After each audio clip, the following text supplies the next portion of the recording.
Gentlemen, start your keyboards. I'm going to say some things that might hurt some feelings.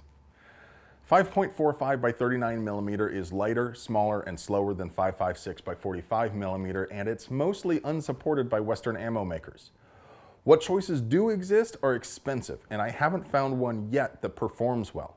For example, the 60 grain VMAX expands and fragments explosively, but it falls well short of the 12-inch minimum required to reliably reach vital organs in order to stop a fight. Full Metal Jacket, like 7N6, yaws, but so does every other Spitzer-shaped rifle bullet if it doesn't fragment or expand. And yaw as a wounding mechanism is just bunk. I mean, yes, a yawing Full Metal Jacket rifle bullet is still a lot more damaging than the best pistol bullet, but it's nothing like the absolute atrocity that is left behind by expanding and or fragmenting ammo. Like, it's not the same ballpark. It ain't the same league. It ain't even the same sport. The reason the Mooj called 7N6 a poison bullet is because people were dying of sepsis, which isn't exactly the most timely way to end a fight. Now, in the past, Russian steel-jacketed soft points have done very well in other calibers. This is the first time I've tested in 5.45. 55 grain is pretty heavy for this caliber, so I have strong hopes for this working well. Let's get out to the range and shoot it through a ROMAK into calibrated 10% ballistic gelatin.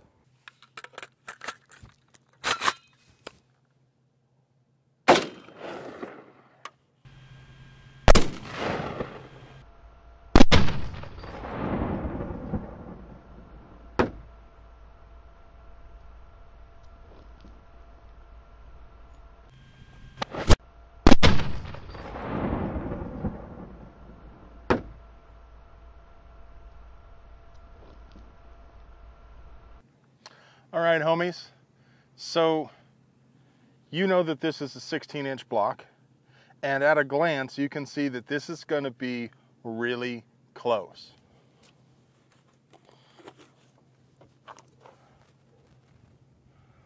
Total penetration is 12.3 inches.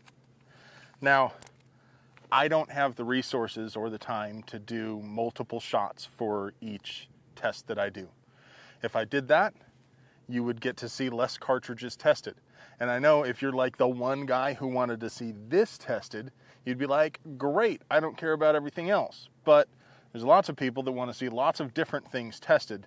So to help out as many people as I can, I've got to limit to one test each. And remember, I'm not in lab conditions, so even if I did do a statistically relevant sample size, my testing is still informal and it's not conclusive.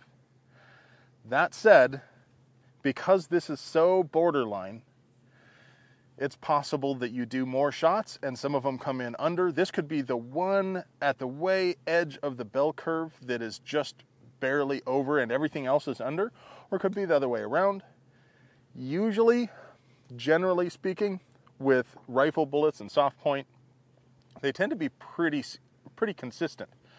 So, in a very general way, this is probably representative of what you're going to see from most of the other shots if there were others.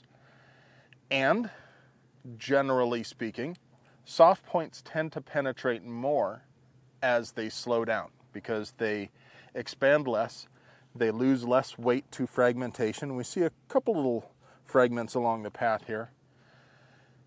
So they get a little deeper. So if you're considering using this for defense or hunting, maybe it's not a terrible idea. It does make that minimum, but just barely. Let's get the other measurements off of here. The neck is almost nothing, maybe half an inch. Really? No, it's really zero. It starts expanding immediately. As I mentioned, total penetration is 12.3 inches. Temporary stretch cavity, 7 inches by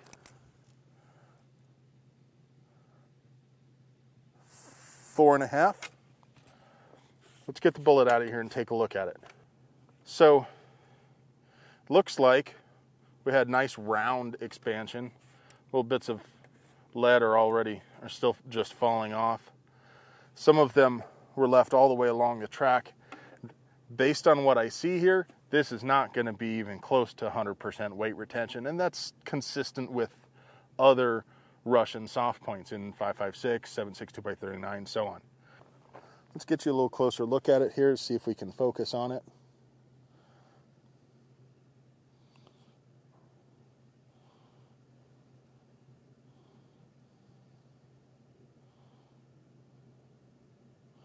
So you can see it's nice and round, but it's all sorts of mangled on the back side there. Bottom line, does this meet standards? Yes, but just barely. So if there was a wide range of defensive options in 5.45 like there is for 5.56, I'd say, hey, you could choose this. Maybe buy a bunch of it, stack it deep for just in case, but don't rely on it as your main defensive ammo. Unfortunately, there really aren't a lot of good options in 5.45. So far, I haven't found any that perform really well.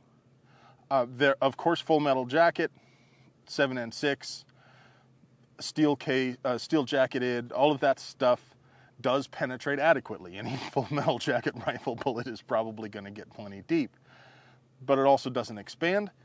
And yaw as a wounding mechanism is not very reliable or very impressive. If you look at the temporary stretch cavity produced by yawing bullets, it's nowhere near as dramatic as that produced by fragmenting and or expanding bullets.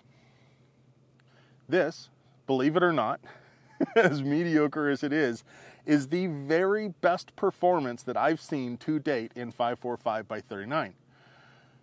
One more reason 5.56 by 45 is dramatically superior to 5.45 by 39.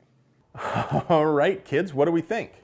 Well, we don't normally praise something for just barely making the minimum, and this load just sneaked across the 12-inch finish line.